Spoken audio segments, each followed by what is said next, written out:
Good evening students. स्वागत है आप लोगों का स्टडी पॉइंट के ऑनलाइन क्लास सीरीज में।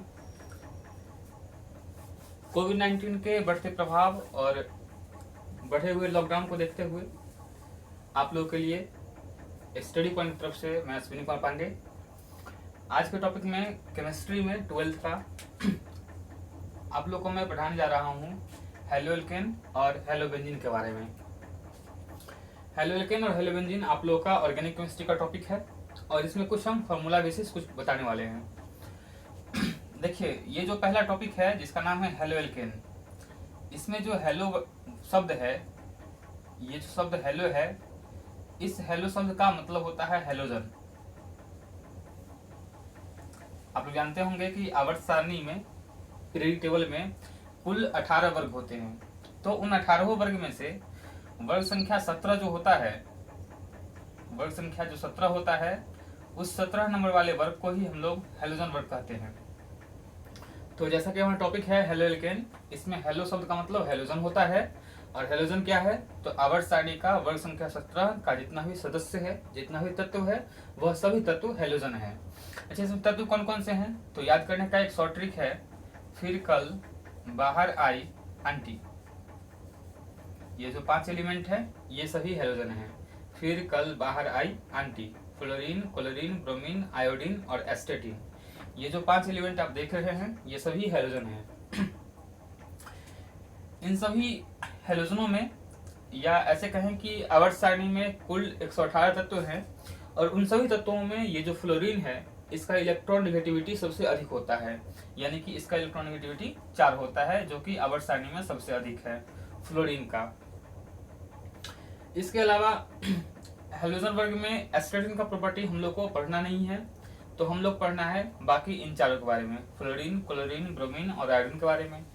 फ्लोरीन का भी इलेक्ट्रोनेगेटिविटी ज़्यादा है, तो बॉन्ड बनाने का जो इसका कैपेसिटी है वो थोड़ा सा कम है, ये बॉन्डिंग बहुत कम करता है रेयर केस में, तो फ्लोरीन को भी हटा सकते हैं। तो हमारे पास बचा 3 एलिमेंट, क्लोरीन, ब्रोमीन और आयोडीन। जैसा कि आप सभी जानते हैं कि केमिस्ट्री में जितने भी एलिमेंट होते हैं उनका कम से कम 2 नाम होता है। एक नाम होता है कॉमन नेम, जिसको आप लोग कहते हैं सामान्य, और एक होता है IUPAC नेम।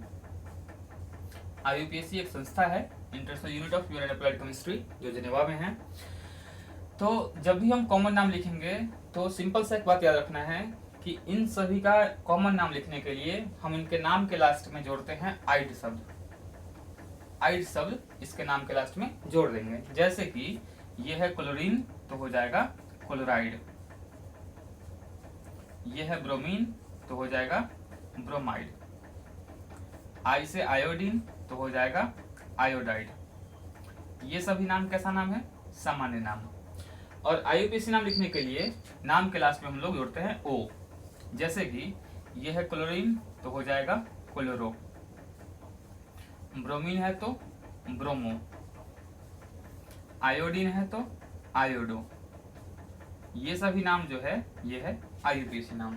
तो ध्यान रखना है, IUPAC नाम में O जोड़ना है और कॉमन नाम में आइड जोड़ना है। Chloride, bromide, iodide, chloro, bromo, iodo. ठीक है।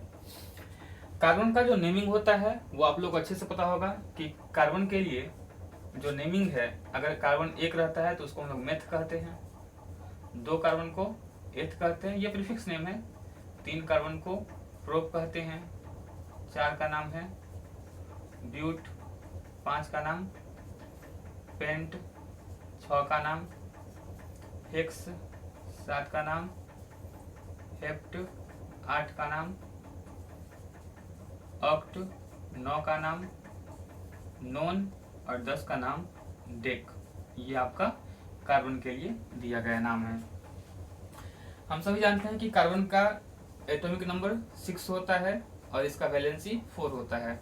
और जब बात वैलेंसी का हो तो वैलेंसी का अर्थ होता है कि कोई भी एलिमेंट मैक्सिमम कितना बॉन्ड बना सकता है। तो किसी एलिमेंट के मैक्सिमम बॉन्ड बनाने की कैपेसिटी को ही वैलेंसी कहते हैं। तो कार्बन का वैलेंसी अगर 4 है तो इसका यह अर्थ है कि कार्बन जब भी बॉन्ड बनाएगा तो हमेशा 4, न 4 से कम न 4 से अधिक। तो कार्बन हमेशा 4 बॉन्ड बनाता है। मान लेते हैं अगर सिंगल बनाएगा तो इस तरह से बॉन्डिंग करेगा, अगर मान लेते हैं इधर डबल बॉन्ड हो गया तो 2 ही रहेगा, इधर अगर ट्रिपल बॉन्ड हो गया तो एक ही रहेगा, तब जाके कार्बन का बॉन्डिंग पूरा होगा। यानी कार्बन ऑलवेज 4 बॉन्ड ही बना पाता है, इससे अधिक का बॉन्ड नहीं बना सकता है। अब आते हैं हम लोग कुछ क्वेश्चन पर। जैसे बेहद आसान क्वेश्चन है, ध्यान से देखिए, एक बार सीख जाएंगे। जैसे मान लेते हैं कि अपने को चाहिए केमिकल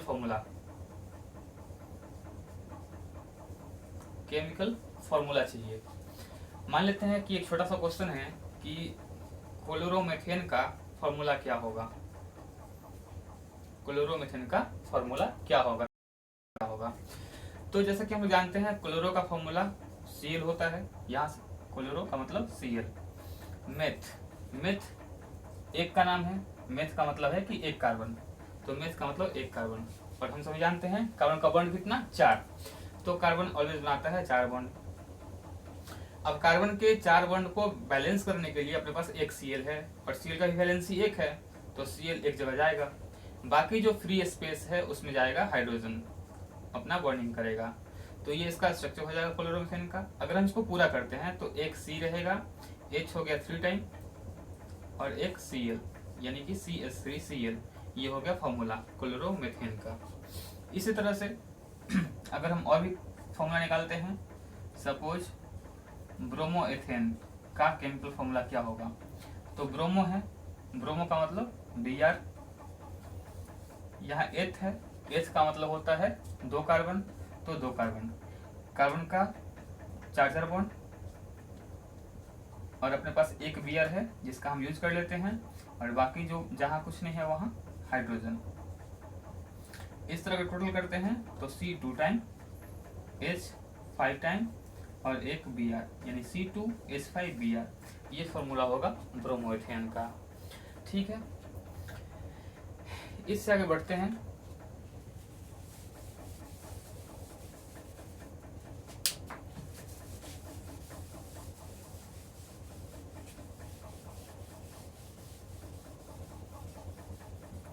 देखिए वो जो नाम हमने लिखा था मेथ एथ प्रोप करके, वो कार्बन का नाम था, और अगर कार्बन के अलावा कोई और एलिमेंट हो और वो अगर 2 टाइम हो तो उसको हम डाई लिखते हैं, अगर 3 टाइम हो तो उसको हम ट्राई बोलते हैं, 4 टाइम हो तो टेट्रा बोलते हैं, और आगे से उसी नाम में आका जोड़ते हैं, penta, hexa, hepta and so on, इस टाइप से।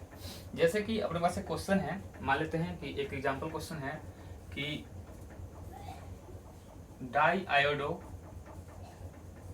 मेथेन का फॉर्मूला क्या होगा, डाई आयोडो मेथेन का फॉर्मूला क्या होगा। तो ध्यान रखिएगा, डाई का मतलब 2 टाइम, और आयोडो का मतलब आई, यानी अब अपने पास आई जो है वो 2 टाइम है, और आगे है मेथ, मेथ का मतलब एक कार्बन, कार्बन का 4 बॉन्ड, अपने पास 2 आई है तो दोनों आई का हम यूज कर लेते हैं, और जहाँ कुछ नहीं है वहाँ क्या होगा, हाइड्रोजन।